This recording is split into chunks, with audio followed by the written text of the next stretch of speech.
একটা কথা আছে, মায়ের চেয়ে মাসির দরদ বেশি। তহা সিদ্দিকির কাছে প্রত্যেক ভোটের আগে যারা ভোট প্রার্থনা করতে যান তারা হিন্দু বলতে পারছেন না। তহা সিদ্দিকি স্পষ্ট করে বলছেন বাংলাদেশে হিন্দুদের উপর যে অত্যাচার হচ্ছে, কে মা কে মাসি বুঝলেন নিশ্চয়ই।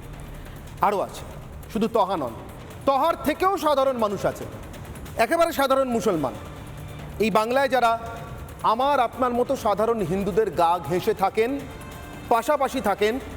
রাস্তায় দেখা হলে দুর্গাপুজো অথবা ঈদে আমাদের কুশল বিনিময় হয়, ভাব বিনিময় হয়। বাড়ির সন্তান অসুস্থ হলে ওষুধের দোকানে দেখা হয়ে গেলে পরের দিন রাস্তায় দেখা হলে বা ডাক্তারের ডিসপেন্সারিতে দেখা হয়ে গেলে পরের দিন জিজ্ঞাসাবাদ হয় সংসার সন্তান সব কেমন আছে। তারা কিন্তু বলতে কোথাও একটুও দ্বিধাগ্রস্ত হচ্ছেন না। দেখুন কি বলছেন তারা। এসছেন সিদ্দিকুল্লাহ চৌধুরীর ডাকে সভায়, ওয়াকফ নিয়ে কেন্দ্রীয় সরকারের আনা নতুন বিল বা আইনের বিরোধিতা করবেন বলে এসছেন, তারপরেও দাঁড়িয়ে বলতে তাদের মুখে আটকাচ্ছে না। শুনুন। ওয়াকফের বিরোধিতা করে বা বলা বাহুল্য যে সিদ্দিকুল্লাহ চৌধুরী ডাকে এসেছেন, তারা নওশাদকে নিয়ে জিন্দাবাদ করছেন বিধানসভার সামনে। তোমরা তো সিদ্দিকুল্লাহ, আপনারা সিদ্দিকুল্লাহ চৌধুরী ডাকে এসছে, তাহলে নওশাদ সিদ্দিকী কেন? নওশাদ সিদ্দিকী কেন? ভালোবাসি বলে এসছি। সিদ্দিকুল্লাহ চৌধুরী তো ডেকে পাঠিয়েছেন।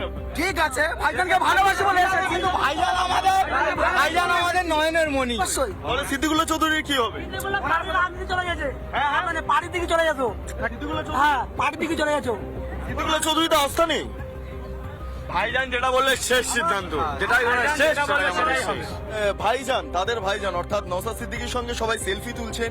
সেই ছবিটা যেমন দেখতে পাচ্ছি, একই সঙ্গে নওশাদ সিদ্দিকীর নামে কার্যত স্লোগান দেওয়া হচ্ছে জিন্দাবাদ। কিন্তু এই সমস্ত মানুষরা তারা দূর দূরান্ত থেকে এসেছেন, তারা সিদ্দিকুল্লাহ চৌধুরীর ডাকে এসেছেন, ওয়াকফের বিরোধিতা করে আজকে রানী রাসমণিতে যে সভা সেই কারণের জন্য এসেছেন। কিন্তু এরই মধ্যে দেখা গেল নওশাদকে সামনে রেখে তারা নওশাদ সিদ্দিকী জিন্দাবাদ বলতে শুরু করলেন। বাংলাদেশে যে সংখ্যালঘুদের ওপর আক্রমণ হচ্ছে, এটা কি কোনোভাবে আপনারা মনে করছেন যে হওয়া উচিত? হওয়া উচিত নয়, হওয়া উচিত নয়, একদমই হওয়া উচিত নয়। বাংলাদেশের এটা কি আপনারা বিরোধিতা করবেন, তীব্র বিরোধিতা? অবশ্যই অবশ্যই। বাংলাদেশ ইন্ডিয়ার দিকে আমরা এক বিচার করবো, বাংলাদেশে আর এক বিচার করবো, এটা হয় না। বিচার করতে গেলে সব জায়গায় একই সমান চোখে দেখতে হবে। যেখানে যে সংখ্যালঘু সমানভাবে তাদেরকে নিরাপত্তা দিতে হবে সেই সরকারকে, সেটা হিন্দু হোক বা মুসলিম হোক। অধুনা ভারতের লোকসভা এবং রাজ্যসভায় তারা রীতিমতো বিলুপ্তপ্রায় প্রজাতির আন্ডারে সংরক্ষণ পান, মানে ওই ক্যাটাগরিতে সংরক্ষণ পান। পশ্চিমবঙ্গ বিধানসভায় তারা লুপ্ত, সম্পূর্ণ লুপ্ত। তবুও তাদের আন্তর্জাতিকতা বোধ এতটুকু কমে যে বোধে কাশ্মীর থেকে কন্যাকুমারী, আফগানিস্তান থেকে বার্মা, সর্বত্র মুসলমান, রোহিঙ্গা, খ্রিস্টান সব উচ্চারণ করা যায়। এমনকি মণিপুরে কুকি, মেইতেই, নাগাল্যান্ডে কুকি, মেইতেই উচ্চারণ করা যায়, কিন্তু বাংলাদেশ বা পশ্চিমবঙ্গে হিন্দু উচ্চারণ করা যায় না। এমন এক আন্তর্জাতিক দলের আন্তর্জাতিক নেতার বিবৃতি শুনুন। পিআইএম দেখবেন আজকে পলিট ব্যুরো স্টেটমেন্ট করেছে, অত্যন্ত লজ্জাজনক নিন্দাজনক ঘটনা ওখানে বাংলাদেশের মানুষের, বাংলাদেশের মাইনরিটি যারা তাদের প্রতি হচ্ছে, অত্যন্ত নিন্দনীয়তা। এবং সিপিআইএম এর বিরুদ্ধে পথে নামবে, রাস্তায় নামবে, এ কথা ঘোষণা করেছে আজকে। শুনলেন বাংলাদেশের মাইনরিটি হিন্দু নাম নিচ্ছেন না। আচ্ছা, যদি তাই এত সমস্যা হয় তাহলে এইসব নিয়ে এত কথা বলছেন কেন? ৭৭ বছর তো চুপ করেছিলেন, তাহলে আজকে কথা বলতে নামলেন কেন? কেন নামলেন সেটাই আপনাদের দেখাচ্ছি। তাই বলেছিলাম পাষাণী অহল্যার ঘুম ভাঙছে। বাংলার পাথরে পাথরে যেখানে পা পড়ছে, এই মুহূর্তে ঘুম তো ভাঙতেই হবে। কিভাবে? একটা ছবি দেখাবো আপনাদেরকে। এই ছবিটা দেখলে বোধহয় কিছুটা বোঝা যাবে কিভাবে ঘুম ভাঙছে। মমতা বন্দ্যোপাধ্যায় হন, প্রকাশ কারাত বা রাহুল গান্ধী, বাংলার রাজনীতি এই মুহূর্তে একটা সিগন্যালে দাঁড়িয়ে আছে। যেরকম সিগন্যাল দিয়ে আপনি আমি প্রত্যেক দিন যাতায়াত করি। এই সিগন্যালের এদিকে যাওয়ার লাইটটা গ্রিন, সবুজ, যেতেই পারেন আপনি, কিন্তু যেতে হবে একটাই দিকে, হিন্দু মোড়। রাস্তাটা হিন্দু মোড়ের দিকে যাচ্ছে, তাই নাম করুন বা না করুন, হিন্দু মোড় মুখে বলুন আর না বলুন, স্টিয়ারিং ওদিকেই ঘোরাতে হবে। সেই জন্য ৭৭ বছরের নীরবতা ভেঙে এত নাচন কোদন, এত নাটক? আমার একটাই প্রশ্ন, একটা প্রশ্ন আজকে অনির্বাণের অগ্নিবাণ করব। আমার আজকের বিতর্কের প্রশ্নবাণ অগ্নিবাণ।